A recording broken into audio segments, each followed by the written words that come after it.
वहीं चंदन, जिस तरह से अब लगातार यहाँ पर एसआईआर का मुद्दा उठाया जा रहा है, चुनावी प्रक्रिया को लेकर यहाँ पर तमाम तरह के सवाल विपक्ष खड़ा करता हुआ नजर आ रहा है। ऐसे में क्या आपको लगता है कि राबड़ी देवी ने जिस तरह से इमोशनल कार्ड यहाँ पर चला है, जनता का सहयोग मिल पाएगा? क्या जनाधार यहाँ पर मिल पाएगा? क्या वोट में कन्वर्ट हो पाएगा?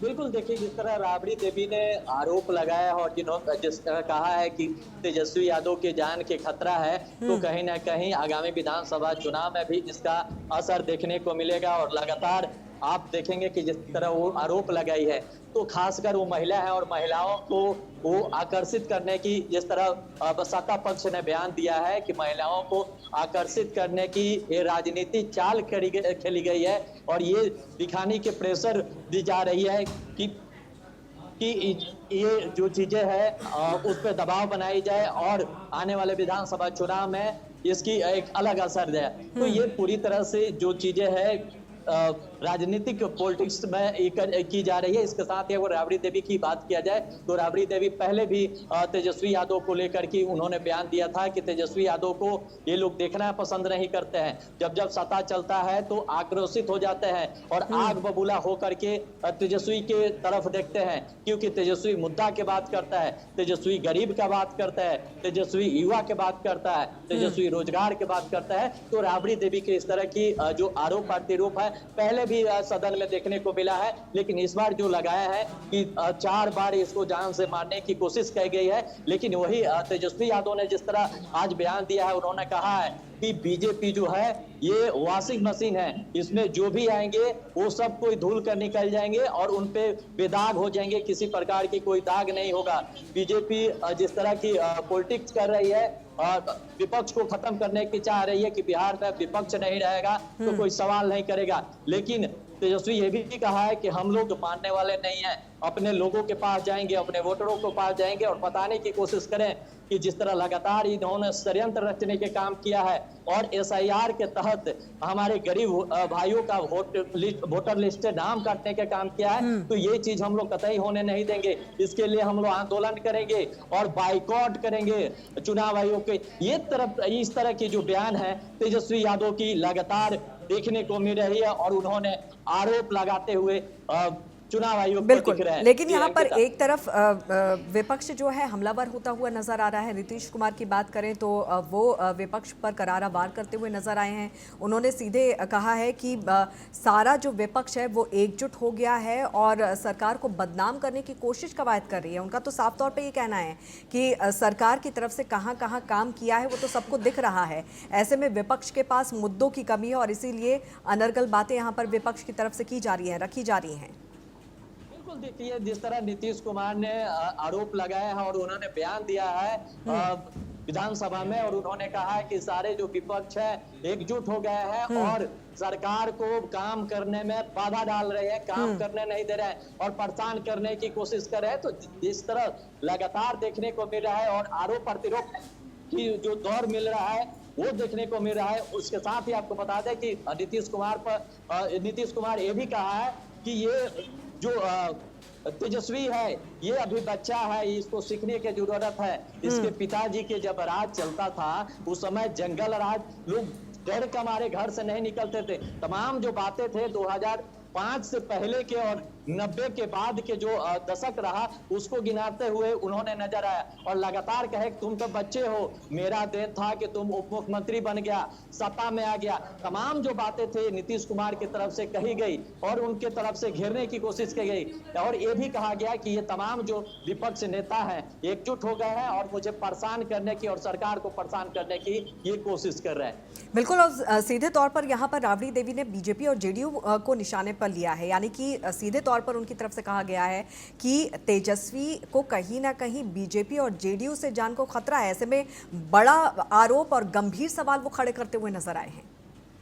बिल्कुल, देखिए अंकिता, जिस तरह लगातार राबड़ी देवी ने आरोप लगाई है और जिस तरह कहा है कि बीजेपी के जो विधायक है, उनके जदयू के जो विधायक है वो तेजस्वी को जान से मारने की कोशिश कर रहे हैं और वो नहीं चाहते हैं कि तेजस्वी सदन तक पहुंचे। तो जिस तरह ये सदन के अंदर देखेंगे कि हमले करते हुए नजर आए। उनके विधायक हो, चाहे सत्ता पक्ष के हो और चाहे विपक्ष के हो, एक दूसरे में जिस तरह के नोक झोंक के तस्वीरें सामने आई, इससे साफ तौर पे यही जाहिर होता है कि विधानसभा में जहां जनता के मुद्दा को उठाया जाता है, वहां पे ये लोग एक दूसरे पर आरोप प्रतिरोप लगाए, एक दूसरे की कमियां गिनाने में लगे, लेकिन जो बिहार की मुद्दा होने चाहिए, जिस पे चर्चा होने चाहिए, उस पर चर्चा नहीं की। हालांकि वही तेजस्वी यादव के आरोप था कि जो बिहार की मुद्दा है उस पर हमने चर्चा करने की कोशिश कर रहे हैं, लेकिन जो सत्ता पक्ष है उस पर वो जाने की कोशिश नहीं कर रहा है, वो जानने की कोशिश नहीं कर रहा है। और जो हम लोग सवाल उठा रहे हैं, जो हमने पूछ रहे हैं, तो उनके पास कोई जवाब नहीं है। बस चुनावी प्रोपेगेंडा रचने के काम कर रहे हैं और ये लोग चाह रहे हैं कि किसी तरह फिर से सत्ता में आ जाए और राज करने की कोशिश बिल्कुल। तो करें। कहीं ना कहीं ये कानून व्यवस्था को लेकर यहाँ पर सवाल एक बार फिर से खड़े करते हुए नजर आ रहा है विपक्ष। वहीं पर अपराजिता, अगर हम वीआईपी की यहाँ पर बात करें, एक तरफ तो फूलन देवी को याद किया जा रहा है, दूसरी तरफ सत्ता पक्ष पर निशाना भी साधा जा रहा है और साफ तौर पर उनकी तरफ से ये कहा गया है कि प्रदेश में जो कानून व्यवस्था की जो स्थिति है वो बेहद दयनीय हो चुकी है और कोई भी अपने आप को सुरक्षित महसूस नहीं कर रहा है। जी बिल्कुल अंकिता, यहाँ पर बिहार में जिस प्रकार की भी राजनीति हो रही है, वहाँ से साफ जाहिर हो रहा है कि जो सत्ता पक्ष है और विपक्ष है लगातार एक दूसरे पर हमलावर होते हुए नजर आ रहे हैं। अगर आप विकासशील पार्टी की बात करें तो आज उन्होंने जो फूलन देवी के शहादत दिवस पर जिस प्रकार का जनसभा आयोजित किया, उनका मेन मकसद यही था कि उनको ये बताना था कि अभी की जो सरकार है, सत्ता पक्ष में जो मौजूद सरकार है, वो क्राइम रेट को बढ़ावा दे रही है और वो हमेशा से पहले के जंगल राज से कंपैरिजन करके अपना जो होता है सियासी चाल चलते जा रही है। लेकिन अब जनता जो है उसको समझ आ गया है। और वहीं अगर आप सत्ता पक्ष की बात करें तो सत्ता पक्ष लगातार उनके इस बातों को बेबुनियाद बता रहा है और वो लगातार इस बात का दावा कर रहा है कि विपक्ष के पास किसी भी तरह का कोई मुद्दा नहीं है, इसलिए वो बेबुनियादी चर्चा करते हुए नजर आ रहे हैं। आप देखेंगे कि सदन में एसआईआर का मुद्दा उठा या फिर क्राइम का बात हुआ, रोजगार का बात हुआ, सत्ता पक्ष लगातार इस बात को बताते हुए आ रहा है कि हमने विकास किया है बिहार में, हमने रोजगार भी दिए हैं। आप जाके देखिए कि पहले के सरकार में किस तरीके का बिहार था और आज के समय में क्या है। तो लगातार एक दूसरे पर हमलावर होते हुए दिख रहे हैं, चाहे पक्ष हो चाहे विपक्ष हो। बिल्कुल चंदन, इस पर मिला जुला रुख ही आम जनता का देखने को मिला है, यानी कि कहीं ना कहीं नीतीश कुमार से नाराजगी भी लोगों के बीच में देखने को मिली है, तो कहीं ना कहीं नीतीश कुमार से कई लोग सहमत भी नजर आ रहे हैं, यानी कि उन्होंने जो काम किया है अब तक बिहार में उससे वो संतुष्ट भी नजर आ रहे हैं। लेकिन जिस तरह से कानून व्यवस्था की स्थिति बिहार में देखने को मिल रही है, जिस तरह से विपक्ष यहाँ पर कानून व्यवस्था के साथ ही एसआईआर का मुद्दा यहाँ पर उठाते हुए नजर आ रहा है, क्या लगता है कि आगामी चुनाव में इसका किस तरह का असर देखने को मिल सकता है?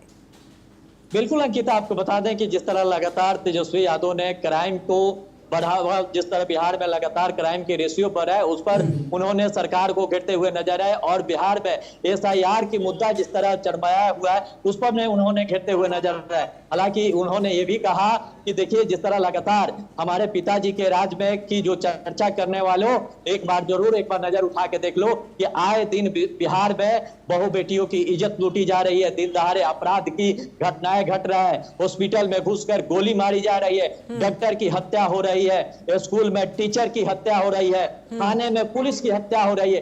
तमाम जो मुद्दा है उन्होंने एक क्राइम बुलेटिन वो अपने एक्स पर चलाने की रोज करते हैं और उसमें दिखाने की कोशिश करते हैं और बिहार सरकार को घेरते हुए नजर आते हैं कि देखिए जिस तरह हमारे पिताजी के राज को आप चर्चा करते हैं, इस मौजूदा सरकार के डबल इंजन की सरकार और एनडीए के सरकार में किस तरह हत्याएं हो रही है, किस तरह लूट हो रहे हैं, किस तरह बलात्कार हो रहे हैं, ये तमाम घटना को उन्होंने सत्ता पक्ष को घेरने के काम करे। इसके साथ उन्होंने ये भी कहा है कि देखिए बिहार सरकार और ये केंद्र सरकार नहीं चाहती है कि विपक्ष सत्ता में रहे और सत्ता में आए, उसी के तहत एसआईआर को ला करके और बिहार में चुनाव से 2 महीना पहले और पुनर्निरीक्षण कराना चाहती है और ये दिखाना चाहती है कि जितने गरीब वोटर हैं उसके नाम कार्ड को हटा दें। बिल्कुल चंदन, और इसी नाराजगी के बीच तेजस्वी यहाँ पर चुनाव के बहिष्कार का ऐलान भी कर देते हैं, लेकिन आपको नहीं लगता है कि कहीं ये बैकफायर ना कर जाए? जिस तरह से तेजस्वी यादव ने चुनाव बहिष्कार का ऐलान यहाँ पर किया है, क्योंकि उनके जो सहयोगी दल हैं उनकी तरफ से बहुत ज्यादा कुछ क्लियर नहीं कहा जा रहा है। हालांकि ये जरूर दबे जुबान पे कही जा रही है कि उन्होंने सिर्फ अपनी नाराजगी यहाँ पर व्यक्त की है, लेकिन आम जनता जरूर भ्रमित हो रही है। बिल्कुल, देखिए जिस तरह लगातार तेजस्वी यादव के तहत कहा जा रहा है कि बाइकआउट करेंगे, चुनाव आयोग को बाइकआउट करेंगे, बहिष्कार करेंगे। इसको लेकर जनता में भी इसका असर देखने को मिलेगा। लेकिन सबसे बड़ी सवाल है कि उन्होंने कह रहे हैं कि हमने उस जनता के बात कर रहे हैं, उस गरीब के लिए बात कर रहे हैं जिनके नाम काटी जा रही है वोटर लिस्ट से, उनकी नाम को हटाई जा रही है, उनके अधिकार को छीनी जा रही है। उन्होंने ये भी आरोप लगाया है कि उनके वोटर लिस्ट से नाम कट जाएंगे तो तमाम जो सरकारी योजना मिलने वाली है उनसे वो वंचित हो जाएंगे। वो चाहे प्रधानमंत्री आवास योजना हो, राशन कार्ड हो, तमाम जो सरकारी योजना मिलने वाला है उससे नाम कट जाएंगे। तो उसको लेकर के हम लोग जनता के बीच जाएंगे और उनको बताने की कोशिश करेंगे कि ये सरकार जो है मिली जुली चुनाव आयोग से मिल करके और ये षड्यंत्र के तहत हम लोग के नाम जो गरीब वोटर है उनके नाम काटने की कोशिश कर रही है। तो तमाम जो चीजें हैं उस पर तेजस्वी यादव बात करें। तेजस्वी ये भी कह रहे हैं कि हमारे साथ तमाम जो विपक्ष है एकजुट है, वो चाहे कांग्रेस हो या लेफ्ट के तमाम जो नेता हो, सब एकजुट है, हमारे अंदर कोई फूट नहीं है और सब चाहते हैं कि इसकी बहिष्कार होनी चाहिए। हालांकि उन्होंने ये भी कहा कि जिस तरह लगातार जन स्वराज जो पार्टी है वो भी इसकी समर्थन कर रहा है। तो तमाम जो चीजें हैं वो तेजस्वी यादव के तहत तरह से किया जा रहा है और ये बताया जा रहा है कि ये जो सरकार है उसको हम लोग नहीं चलने देंगे और ये जो मनमानी ढंग से लोगों के नाम काटी जा रही है। बिल्कुल, तो विपक्ष पूरी तरह से हमलावर होता हुआ यहाँ पर नजर आ रहा है। सत्ता पक्ष को घेरने का एक भी मौका विपक्ष की तरफ से नहीं छोड़ा जा रहा है। अपराजिता, जिस तरह से हम देख रहे हैं कि तमाम मुद्दों को लेकर जो विपक्ष है वो हमलावर है, वहीं पे अगर वीरांगना फूलन देवी की शहादत को जिस तरह से याद किया जा रहा है, प्रदेश भर की जो महिलाएं हैं वो एकजुट होती हुई यहाँ पर नजर आई है, तो क्या अब विपक्ष की नज़र आधी आबादी पर है? क्योंकि आधी आबादी को का साथ आजकल चुनावों में बहुत ही महत्वपूर्ण हो गया है। बीजेपी में भी हमने देखा है कि तमाम चुनावों में आधी आबादी की जो भूमिका रही है चुनावों में वो बेहद महत्वपूर्ण रही है। यानी कि अब विपक्ष का फोकस क्या महिला वोटर पर है, महिलाओं पर है? देखिए अंकिता, ये जो जितनी भी महिलाएं आज एकजुट हुई थी यहाँ पे वीआईपी में, वो सारी की सारी जो थी ग्रामीण क्षेत्र की थी, वो शिक्षित नहीं थी।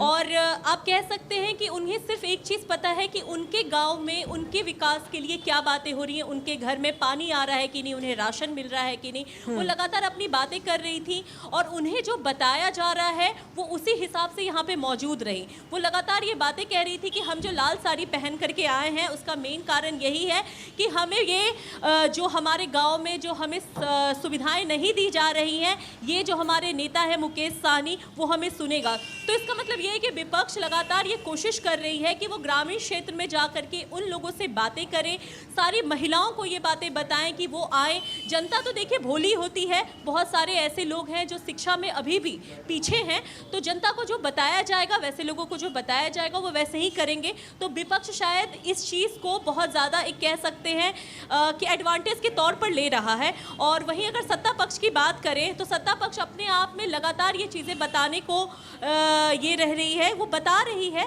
कि हमने लगातार काम किया है, लेकिन गांव के लोग वही देखते हैं जो उन्हें दिखाया जाता है।